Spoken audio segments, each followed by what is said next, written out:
আরে ভাই, যুদ্ধ বিরতি ভাঙছো আবার বলছো জিতে গেছো, এটা কেমন জয়, এটা কেমন জিত? আরে এরকম করতে থাকলে অলরেডি নিজের দেশের মানুষগুলো তো আর বিশ্বাসও করছে না আপনাদের কথা। এখন তো সারা বিশ্বের মানুষ এবার বিশ্বের মানুষের কাছে আপনাদের গ্রহণযোগ্যতা এবং বিশ্বস্ততার জায়গাটা একেবারে শেষ হয়ে যাচ্ছে। প্রথমত হচ্ছে সিজ ফায়ার লঙ্ঘন করে, সিজ ফায়ারের নিয়ম নীতি লঙ্ঘন করে সেই পেছন থেকে বেঈমানের মতো কাপুরুষের মতো ভারতকে অ্যাটাক করতে হলো। পরে লিখছে আমরা জিতে গিয়েছি, মানে হাতে লাড্ডু পেয়েছি। কি মানে ব্যাপারটা কি? মানে আর হাসাবেন না প্লিজ, আর হাসাবেন না, নির্লজ্জ।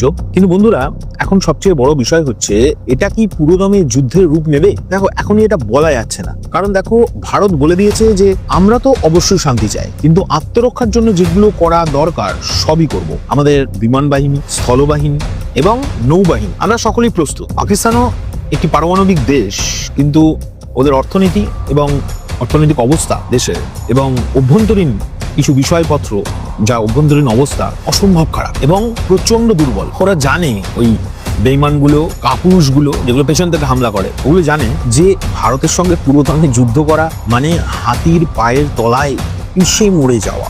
এটা ওরা জানে, তাই ওরা কখনোই এটা চাইবে না পুরো দমে যুদ্ধটা হোক। তাই আমার মনে হয় এটা এখনই পুরো দমে যুদ্ধের রূপ কিন্তু নেবে না। তবে পাকিস্তান যদি এইভাবে যদি উস্কানিমূলক কাজকর্ম করতে থাকে, তাহলে কিন্তু এটাও ঠিক, ভারত কিন্তু চুপ করে বসে থাকার পাত্র নয়। আমাদের সেনাবাহিনীর ওপর আমাদের ভরসা আছে, আমাদের সেনাবাহিনী উচিত জবাব দেবে এবং জোরদার জবাব দেবে। বন্ধুরা, এই মুহূর্তে আমাদের দেশের সঙ্গে দাঁড়ানো উচিত। পাকিস্তানের এই কাপুরুষোচিত হামলা, এই মিথ্যাচার, এগুলো আমাদের রাগিয়ে দেয়, কিন্তু আমরা শান্ত থাকবো, কারণ আমাদের শক্তি হচ্ছে আমাদের সংযম। আমাদের সেনাবাহিনীর উপর আমাদের ভরসা রাখতে হবে, আমাদের সরকারের উপর আমাদের ভরসা রাখতে হবে। আর সবচেয়ে বড় কথা, এই অঞ্চলে শান্তি ফিরিয়ে আনতে আমাদের সবাইকে একসঙ্গে কাজ করতে হবে। আর পাকিস্তান, ওই কাপুরুষের দেশটাকে বলছি, এই যুদ্ধ খেলাটাকে বন্ধ করো, শান্তির পথে এসো, কারণ এই খেলা যদি ঠিকঠাক চলতে থাকে তোমাদের পরিণতি কিন্তু ভয়ঙ্কর হতে চলেছে। যাই হোক, আজকের মতো এখানেই শেষ করলাম ভিডিওটা। তোমাদের কি মনে হচ্ছে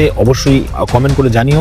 আমাদের এটি একটি নতুন চ্যানেল এবং আমরা চেষ্টা করছি সমস্ত বিষয় নিয়ে খুব নিরপেক্ষ থেকে আলোচনা করার। এখন তোমাদের সাপোর্ট অবশ্যই দরকার। আশা করবো তোমাদের সকলের সাপোর্ট আমরা পাবো। এখনকার জন্য চললাম, পরবর্তী ভিডিও নিয়ে খুব শীঘ্রই আবার দেখা হবে নতুন কোনো টপিকে। একটাই কথা বলবো, হোক আলোচনা। চলো, টাটা।